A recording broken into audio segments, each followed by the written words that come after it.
untuk testimoniasi aksi nyata saya. Perkenalkan Bapak dan Ibu, sepertinya udah kenal. Nama saya Wulandari SPD. Saya CGP Angkatan 11 Kota Depok. Sebelum kita memulai aksi nyata kita ini, marilah kita berdiri dulu untuk menyanyikan lagu Indonesia Raya. Saya persilakan Ibu Hati-hati untuk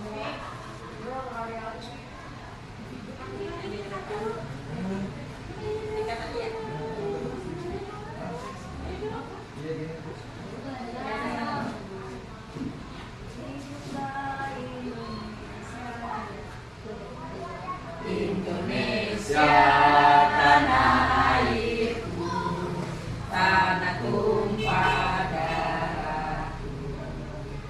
Di sanalah aku berdiri, jadi pandu ibuku. Indonesia kebangsaanku, bangsa dan tanah airku. Marilah kita berseru Indonesia. Kita penyegaran dulu ya, kita stretching dulu. Berdiri lagi. Oke. Mohon dibimbing Ibu Dewi untuk stretching kali ini. Saya persilakan. Tepuk semangat ya.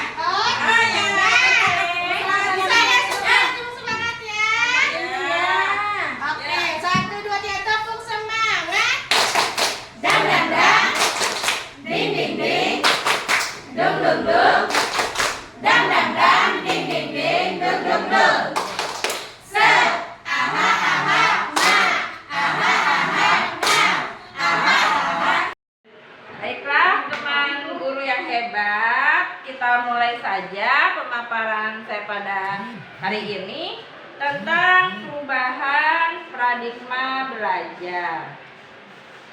Filosofi ajaran Ki Hajar Dewantara bahwa guru itu ibarat seorang petani yang menyemai bibit jagung, kemudian hanya menyiapkan lahan, merawat, menyiram, dan memupuk agar jagung tumbuh secara maksimal.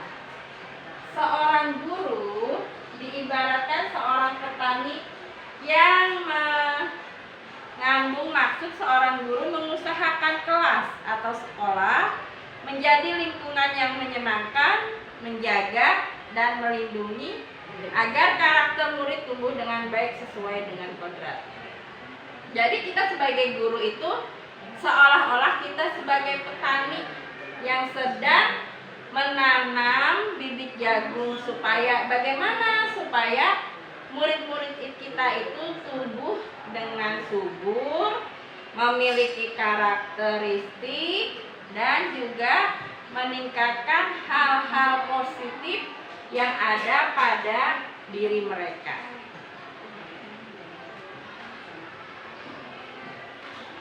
Dalam paradigma belajar itu ada namanya disiplin positif. Disiplin positif ini muncul dari motivasi internal yang kuat. Jadi disiplin muncul itu karena dorongan motivasi internal dari dalam diri yang kuat. Dan juga mengontrol diri, menguasai diri untuk memilih tindakan sesuai nilai-nilai kebajikan universal. Jadi bagaimana disiplin positif itu bisa atau dapat sebagai pengontrol diri, menguasai diri dari hal-hal yang negatif. Yang ketiga, menggali potensi diri menjadi sebuah tujuan yang bermakna. Jadi kita dengan berdisiplin positif, kita menggali potensi diri siswa untuk mencapai tujuannya. Tujuan yang bagaimana? Supaya tujuannya bermakna, bermanfaat, yang dapat tumbuh dari dalam dirinya sendiri. Dan yang keempat, nilai kebajikan universal kita. Misalnya penerapan P5. Dari penerapan P5 seperti yang sudah kita pernah laksanakan, itu banyak sekali manfaatnya atau banyak sekali nilai-nilai kebaikan yang meliputi disiplin positif. Di situ ada kerjasamanya, ada saling toleransi, saling menghargai, termotivasi untuk satu tujuan yang sama. Next. Selanjutnya yaitu ada yang namanya teori motivasi manusia. Di teori motivasi manusia ada 3 alasan motivasi manusia dalam melakukan suatu tujuan, atau Dian Gosen dalam bukunya Restoring School Discipline. Apa itu 3 alasan yang memotivasi manusia dalam melakukan sesuatu hal yang positif atau yang melakukan sesuatu hal? Yang pertama, biasanya motivasi manusia itu untuk menghindari ketidaknyamanan atau hukuman. Ya biasanya yang memang sih pada awal-awalnya sih kita itu kalau ingin menerapkan disiplin positif itu karena kita males ditegur sama pimpinan, atau males nanti dapat hukuman, jadi nggak nyaman nih gara-gara tadi pagi abis ditegur sama pimpinan, jadi seharian itu kita rasa tidak nyaman di sekolah. Biasanya ada seseorang yang melakukan motivasi disiplin positif karena untuk menghindari ketidaknyamanan atau hukuman. Yang kedua, mendapat imbalan atau penghargaan dari orang lain. Jangankan siswa, kita aja terkadang itu haus akan penghargaan atau imbalan. Misalnya dengan pujian, kalau pimpinan kepala sekolah misalnya, wah hebat ya, misalnya Bu Yanti datangnya tepat waktu terus, katanya mendapat hal-hal dorongan atau masukan seperti itu kan ibaratnya bangga ya, senang ya Bu Yanti ya. Ya, nah itu salah satu motivasi manusia untuk mendapatkan imbalan atau penghargaan dari orang lain. Sama seperti siswa kita, datang paling pagi, pengen dapat tempat duduk yang terbaik paling depan, dekat gurunya. Atau misalnya dia mengerjakan sesuatu itu cepat, pengen dapat bintang misalnya, atau dapat reward, ya betul, dapat reward dari gurunya, entah itu hanya permen atau sebuah gambar senyuman. Biasanya di kelas rendah itu kalau dia udah mengerjakan sesuatu, sudah selesai, buru-buru tuh dia maju ke depan, biar dapat tanda bintang atau senyum. Biasanya gurunya suka gitu ya, suka minta, mau digambarin apa nih, selesai duluan yang pertama. Itu membuat motivasi manusia menjadi mendapatkan imbalan atau penghargaan dari orang lain. Dan ternyata memang awal-awalnya itu seperti itu. Ketiga, menjadi orang yang diinginkan dan menghargai diri sendiri dengan nilai yang dipercaya. Jadi motivasi manusia yang ketiga itu menjadi orang yang diinginkan dan menghargai diri sendiri dengan nilai yang dipercaya.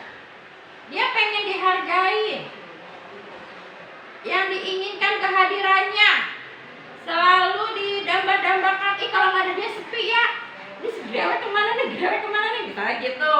Nggak ada dia sepi ya. Jadi selalu menjadi orang yang termotivasi untuk menjadi orang yang diinginkan. Sebetulnya ketiga teori ini jika sudah dilaksanakan dengan hati nurani atau dengan kesadaran diri, 3 hal motivasi manusia itu tidak usah ada. Jadi akan berjalan dengan sendirinya. Jadi mereka itu melakukan disiplin positifnya itu karena tanggung jawab, karena ada rasa tanggung jawab dan sadar diri gitu. Bukan untuk suatu menghindari ketidaknyamanan, untuk mendapatkan imbalan, atau ingin menjadi orang yang diinginkan atau diterima. Simpulan teori motivasi. Nah, berdasarkan ketiga alasan tersebut, tindakan pendisiplinan dengan melakukan hukuman atau memberi imbalan bisa disebut motivasi eksternal. Dan hal tersebut tidak akan bertahan lama. Barangkali dengan hukuman dan imbalan, siswa memang menjadi patuh. Tapi kepatuhan itu hanya sementara.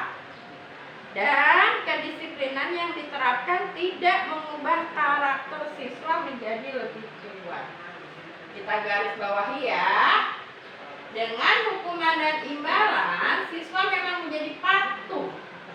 Tapi kepatuhan itu hanya sementara. Dan kedisiplinan yang diterapkan tidak mengubah karakter siswa menjadi lebih kuat. Nah, kita mengharapkan, seperti yang tadi sudah saya katakan, kita mengharapkan siswa itu tidak mengharapkan imbalan atau ketidaknyamanan atau tidak haus akan penghargaan, tapi murni dari tanggung jawab dan dari rasa tanggung jawab mereka ingin belajar, disiplin, dan menghargai. Itu ya Bapak Ibu semuanya. Kebutuhan dasar manusia. Dari materi yang sudah saya pelajari, ada kebutuhan dasar manusia. Berdasarkan beberapa penelitian tentang teori kontrol, semua perilaku manusia pasti memiliki tujuan. Bahkan sebuah kesalahan yang dilakukan peserta didik pasti memiliki alasan memenuhi kebutuhan dasar manusianya. Ada 5 kebutuhan dasar manusia, yaitu yang pertama, kebutuhan bertahan hidup, survival, yaitu kebutuhan yang berkaitan dengan fisik seperti makan, tidur, tempat tinggal. Kalau dulu kita kenal sandang, pangan, papan kalau dalam teori mah. Kalau sekarang kebutuhan bertahan hidup, survival. Yang kedua adalah kebutuhan cinta dan kasih sayang penerimaan. Jadi siswa itu butuh kasih sayang dan penerimaan dari kita. Tidak pilih kasih, tidak selalu memuja satu siswa saja. Jadi pemerataan bagi semua siswa. Kita pun posisinya Tuhan bertahan hidup, survival, yaitu kebutuhan berkaitan dengan fisik seperti makan, tidur, tempat tinggal, dan lain-lain. Biasanya itu kita ajarkan kayak dulu mah sandang, pangan, papan, seperti berita ya. Nah, yang kedua, kebutuhan cinta dan kasih sayang penerimaan. Mereka butuh penerimaan dan kasih sayang dari seorang gurunya. Jangankan guru, begitupun guru ya terhadap pimpinan. Kadang-kadang kita butuh tuh penerimaan dan kasih sayang yang merata. Yang ketiga adalah kebutuhan penguasaan atau pengakuan akan kemampuan. Pengen banget gitu kita tuh dibilang bisa ini, bisa itu gitu. Jadi kemampuan akan pengakuan akan kemampuan. Dan yang keempat, kebutuhan kebebasan, kebutuhan akan pilihan. Jadi terkadang mereka pengennya bebas. Bebas dalam hal apa? Tentunya bebas dalam hal positif. Misalnya kita sedang membahas pecahan. Ada yang senang mempelajarinya dengan angka langsung, atau ada yang lebih suka mempelajari dengan hal konkret. Misalnya dia punya roti dibelah 2, jadi 1/2. Nah itu kita tidak bisa larang karena masing-masing murid itu memiliki karakteristik yang berbeda-beda. Yang kelima, kebutuhan akan kesenangan. Mereka butuh tuh Bu akan kesenangan dalam hal pembelajaran. Jadi yang harus kita pahami adalah karakteristik murid kita. Biasanya sih kalau guru itu sudah terjun ke kelas, walaupun muridnya ada 32, ada 30, dia tahu tuh satu-satu karakter muridnya. Cuma terkadang kelemahan kita sebagai guru atau pendidik kurang mencatat. Jadi hanya dilihat, hanya dipahami untuk diri sendiri. Padahal yang saya perhatikan, mencatat itu penting sebagai nanti pengamatan kita selanjutnya.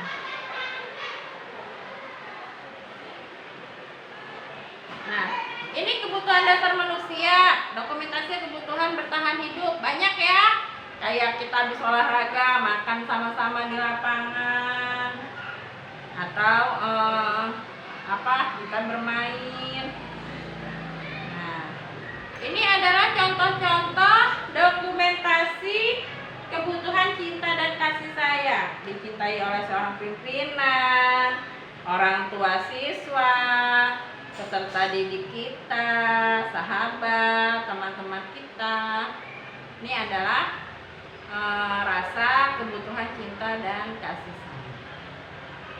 Nah, ada juga kebutuhan penguasaan yang seperti tadi dikatakan, pengakuan penguasaan tuh.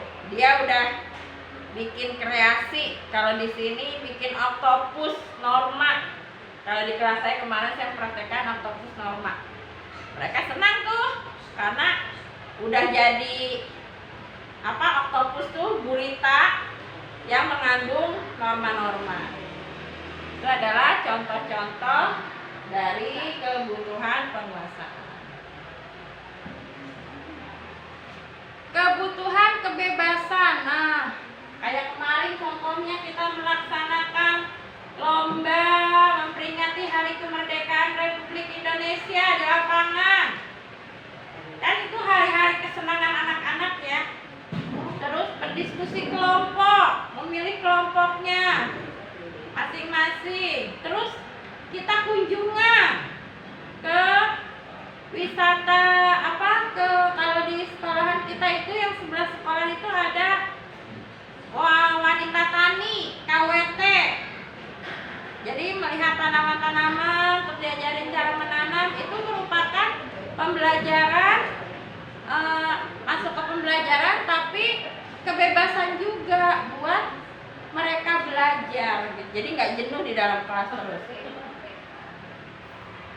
Nah, ini kebutuhan dasar manusia, kesenangan juga tuh, mengikuti lomba, makan bersama orang tua siswa, pentas seni. Itu sampai ada yang lomba nyungsep kemarin. Nah, lanjut kita membahas posisi kontrol restitusi. Dengosen 1998 mengemukakan bahwa guru perlu meninjau kembali penerapan disiplin di dalam ruang-ruang kelas mereka selama ini. Apakah telah efektif? Apakah berpusat, memerdekakan, dan memandirikan murid? Dan mengapa? Nah, berdasarkan teori motivasi tadi, penerapan disiplin di sekolah harus dilakukan dengan alasan yang ketiga. Siswa melakukan kebaikan sesuai dengan keyakinan kelas atau nilai-nilai yang sudah tertanam dalam dirinya, atau motivasi internal. Motivasi internal lebih berjangka lama dan membuat siswa makin kuat secara karakter. Baik, jadi motivasi kalau saya di posisi kontrol restitusi itu lebih ke motivasi yang ketiga. Next. Posisi kontrol restitusi melalui serangkaian riset dan berdasarkan pada teori kontrol Dr. William Glasser, dosen berkesimpulan ada 5 posisi kontrol yang diterapkan seorang guru, orang tua, ataupun atasan dalam melakukan kontrol. Kelima posisi kontrol tersebut adalah 1. Penghukum. Yang kedua, pembuat rasa bersalah. Yang ketiga, teman. Yang keempat, pemantau. Dan yang kelima, sebagai manajer. Apa sih pengkontrol restitusi pembuat rasa bersalah? Pada posisi ini biasanya guru akan bersuara lebih lembut, membuat rasa bersalah pada peserta didiknya, dan menggunakan keheningan yang membuat orang lain merasa tidak nyaman, bersalah atau rendah diri. Ya silakan ibu suguhannya sambil dimakan aja, nggak apa-apa. Santai aja, santai. Ya santai Bu Yuli, santai. Nah, kata-kata yang keluar dengan lembut ini seperti, ibu sangat kecewa sekali deh dengan kamu. Berapa kali ya bapak atau ibu harus beritahu kamu ya? Gimana coba kalau orang tua kamu tahu kamu berbuat begini? Nah, di posisi inilah kata-kata seperti itu yang membuat rasa bersalah. Murid merasa tidak berharga dan telah mengecewakan orang-orang yang disayanginya. Apakah kita pernah melakukan ini, Bapak Ibu? Membuat rasa bersalah? Oh ya, pernah. Ya, jangan lagi ya. Nah, karena nanti akan dia merasa jadi lebih rendah diri. Jadi kepikiran sama dia, ya ampun saya udah salah ini, kasihan banget guru saya jadinya merasa kecewa dengan saya, seperti itu. Nah, posisi kontrol selanjutnya adalah posisi sebagai teman. Guru pada posisi ini tidak akan menyakiti murid, namun akan tetap berusaha mengontrol murid melalui persuasi. Posisi teman pada guru bisa negatif ataupun positif. Positifnya berupa hubungan baik yang akan terjalin antara guru dan murid. Guru di posisi teman menggunakan hubungan baik dan humor untuk mempengaruhi seseorang. Nih kata-kata yang sering kita pakai kalau kita sebagai teman ternyata, ayo bantulah demi ibu ya atau bapak ya, ibu bantu bereskan ya. Nah, itu adalah contoh kata-kata restitusi kita sebagai teman. Namun hal negatif dari posisi teman adalah bila suatu saat guru tersebut tidak membantu, maka murid akan kecewa. Jadi kayak orang ketergantungan nih. Dan berkata, saya pikir bapak atau ibu bukan teman saya lagi. Saya merasa kecewa, nggak mau lagi berusaha. Nah, hal yang lain mungkin timbul adalah murid hanya akan bertindak untuk guru tertentu saja dan bukan untuk guru lainnya. Posisi kontrol sebagai pemantau. Nah, memantau berarti mengawasi. Pada saat kita mengawasi, kita bertanggung jawab atas perilaku orang yang kita awasi. Posisi pemantau berdasarkan pada peraturan-peraturan dan konsekuensi.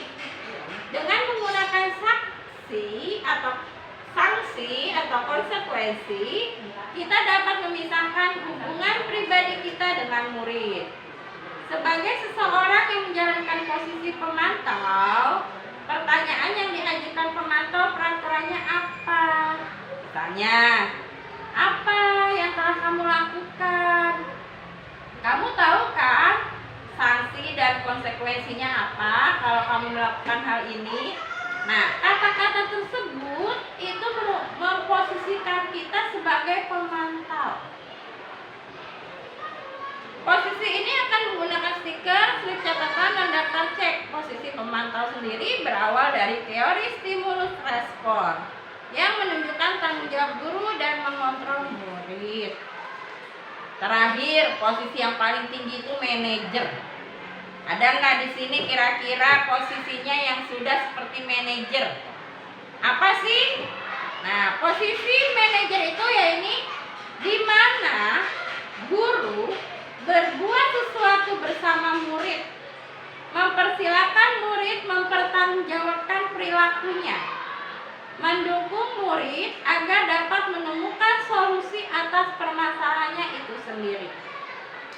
Jadi misalnya ada siswa bermasalah, kita panggil, kita duduk bareng, lalu kita menanyakan apa yang sudah kamu perbuat. Kalau kamu berbuat seperti itu, kamu salah apa betul kamu berbuat seperti itu?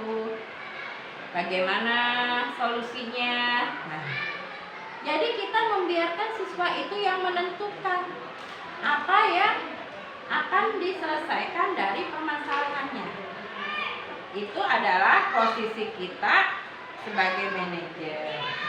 Di sini penekanannya bukan pada kemampuan membuat konsekuensi, namun dapat berkolaborasi dengan murid bagaimana memperbaiki kesalahan yang ada. Next. Posisi kontrol restitusi seorang manajer akan berkata, ya seperti tadi yang sudah saya katakan, apa yang sudah kita yakini. Masih ingat nggak keyakinan kelas kita apa? Terus gimana kita memperbaikinya? Nah, kata-kata tersebut itu termasuk ke dalam posisi kontrol seorang manajer. Nah, dalam posisi restitusi, kita yang pertama perlunya menstabilkan identitas. Jadi sebelum kita menyelesaikan permasalahan, kita stabilin dulu identitasnya, membuat nyaman dulu. Terus memvalidasi tindakan yang salah. Jadi kita kira-kira perbuatan yang sudah kamu buat itu melanggar atau tidak. Kita harus membuat seperti itu. Jangan ujung-ujungnya anak datang kita omelin, kenapa tadi berantem? Masalahnya apa? Di mana? Siapa yang duluan? Nah, itu enggak. Sebetulnya tidak dalam posisi kontrasepsi. Dan saya baru tahu tindakan seperti itu kurang tepat setelah saya mempelajari posisi kontrol restitusi ini. Nah, selanjutnya setelah belajar itu kita menguatkan lagi keyakinan kelas kita. Jadi apa keyakinan kelas kita? Masih ingat nggak kamu? Seperti itu. Terus kamu melanggar nggak kalau berbuat seperti itu? Nah, keyakinan kelas. Pasti tentunya Bapak Ibu setiap ajaran baru kita pernah dong membuat keyakinan kelas. Sekedar saya sih hanya itu saja ya, menebalkan saja kalau keyakinan ini mengandung nilai kebajikan universal yang disepakati secara tersirat atau tersurat. Keyakinan ini bersifat lebih abstrak daripada peraturan yang lebih rinci dan konkret. Keyakinan kelas berupa pernyataan universal. Pernyataan keyakinan kelas senantiasa dibuat dalam bentuk positif.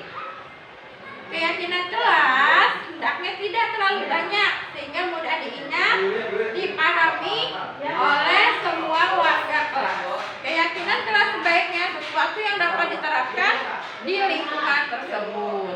Tidak hanya oleh siswa dan guru, tapi semua warga kelas hendaknya ikut berkontribusi dalam pembuatan keyakinan kelas lewat kegiatan curah pendapat.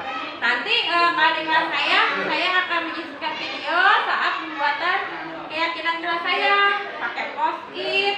Jadi anak saya minta untuk menuliskan keyakinan apa yang ingin dibuat mereka, lalu ditempel. Setelah itu baru kita sepakati mana yang kita ambil. Nah, sebelum kita membuat keyakinan kelas, kita harus tahu dulu nih prosedur pembentukan keyakinan kelasnya itu seperti apa. Jadi kita mempersilakan warga sekolah atau murid di sekolah atau kelas untuk bercurah pendapat tentang peraturan yang perlu disepakati di sekolah.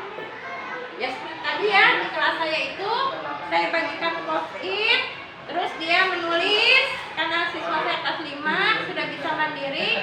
Nah, dari situ langsung kita tempel-tempel dan disepakati mana nih yang kira-kira menjadi keyakinan kelas kita. Nah, dalam keyakinan kelas perlu kita ingat juga nih, ada kalimat dalam bentuk negatif yang harus kita rubah menjadi kalimat positif. Misalnya kalau kalimat negatif, jangan lari-larian di selasar kelas. Nah, baiknya kita ubah menjadi kalimat positifnya, berjalanlah di selasar kelas. Meninjau kembali daftar curah pendapat yang sudah dicatat. Ajak murid untuk menentukan nilai apa yang akan menjadi peraturan tersebut. Nah, ini adalah salah satu dokumentasi saya saat awal pembelajaran di kelas 5. Terus seperti yang sudah tadi saya katakan, menempel menulis post-it, terus menempelnya di papan tulis.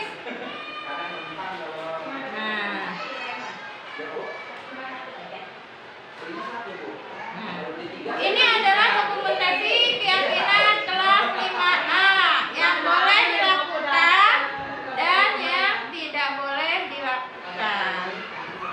Yang boleh dilakukan sopan santun dan disiplin, membuang sampah pada tempatnya, menghormati orang tua, guru dan teman, membawa buku sesuai pelajaran, mengerjakan tugas yang diberikan. Nah, itu yang boleh dilakukan. Yang tidak boleh dilakukan contohnya mencoret-coret fasilitas sekolah, berbicara kasar atau jorok, menyontek ya, membuli teman dengan ngatain nama orang tuanya, biasanya tuh.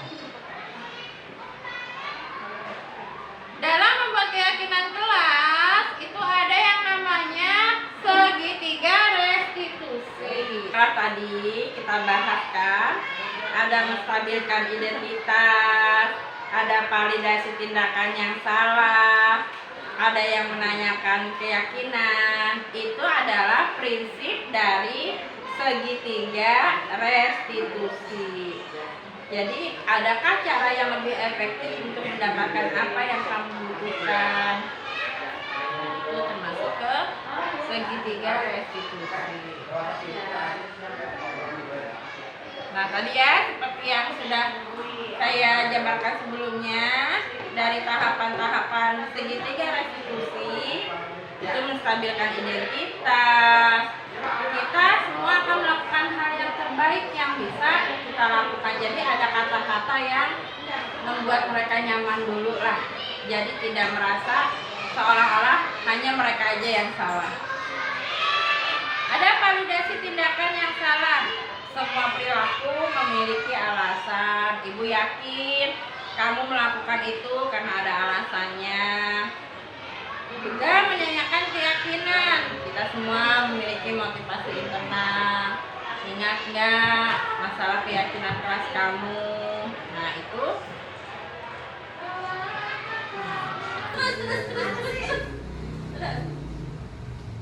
Ada Dena.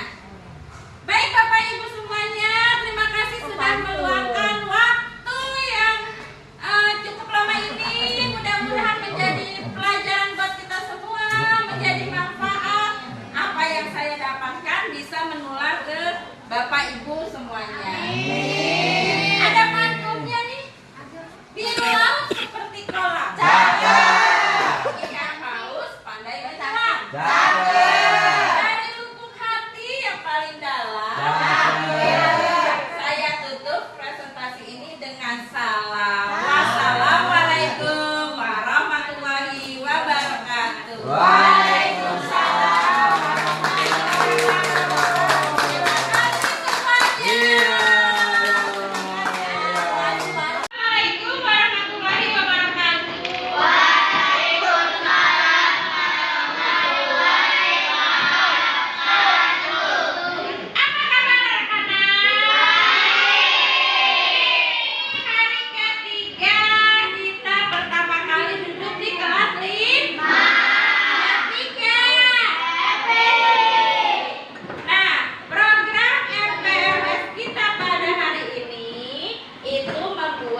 Ikan duduk.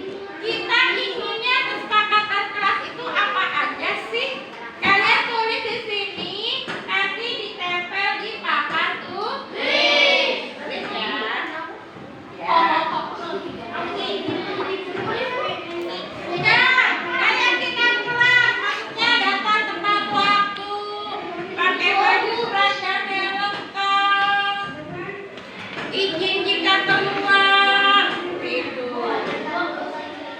Memperkenalkan guru saat sedang berbicara.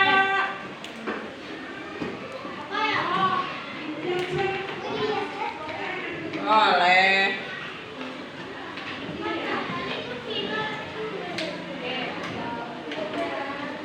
Dikat dulu deh. Ya, klik. Izin mengangkat tangan jika nanti kalau punya mana? Nanti kalau tepat waktu boleh. Ya sudah boleh ditempel di papan tulis.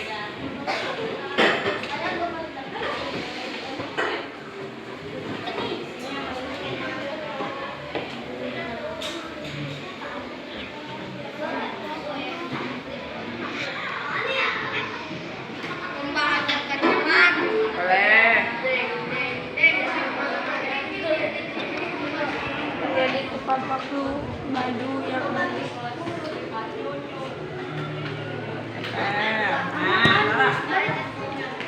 Nah, ya. Sama.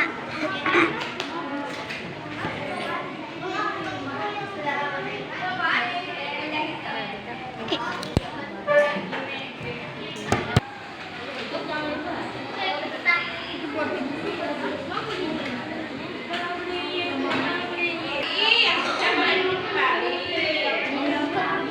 Ya, yang sudah boleh kembali. Duduk kan duduk.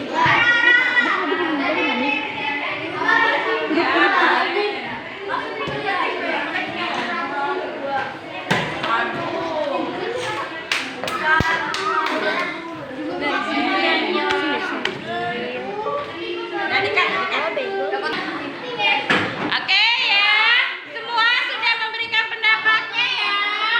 Ada yang seragamnya harus lengkap, datang tepat waktu. Dicek. Ya, mengangkat tangan jika ingin bertanya. No bullying. Izin jika ke toilet.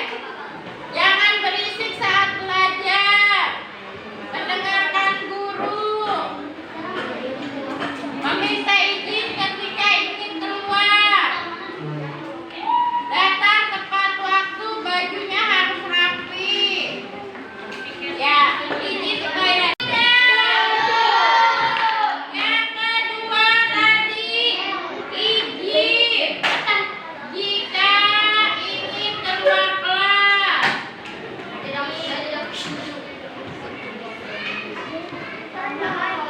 Setuju atau tidak? Tegas ya. Yang ketiga,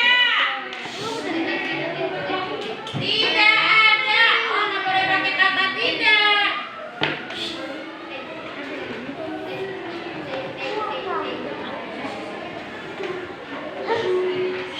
Apa ini? Datang tepat waktu.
belum pernah melakukan sama yang Pak Leri lakukan.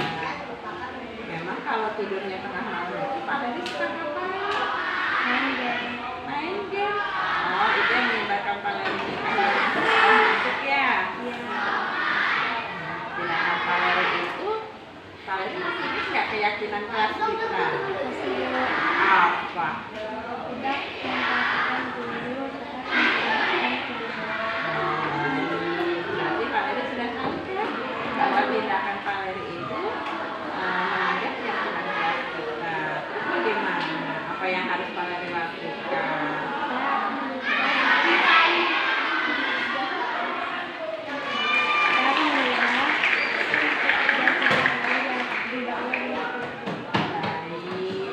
Mudah-mudahan kalian bisa konsisten ya nak, karena selain tidur malam tidak baik untuk kesehatan, juga nanti akan mengganggu konsentrasi kalian dalam belajar. Ibu yakin kalian bisa kok merubahnya. Semangat ya nak. Terima kasih. Perkenalkan, nama saya Valeri dari kelas 5A. Kita senang sekali diajak diskusi bersama guru karena memacu saya untuk bersemangat belajar. Terima kasih Bu Guru. Sabar Jero. Jero tahu nak dipanggil ke ruangan ibu karena apa? Kenapa?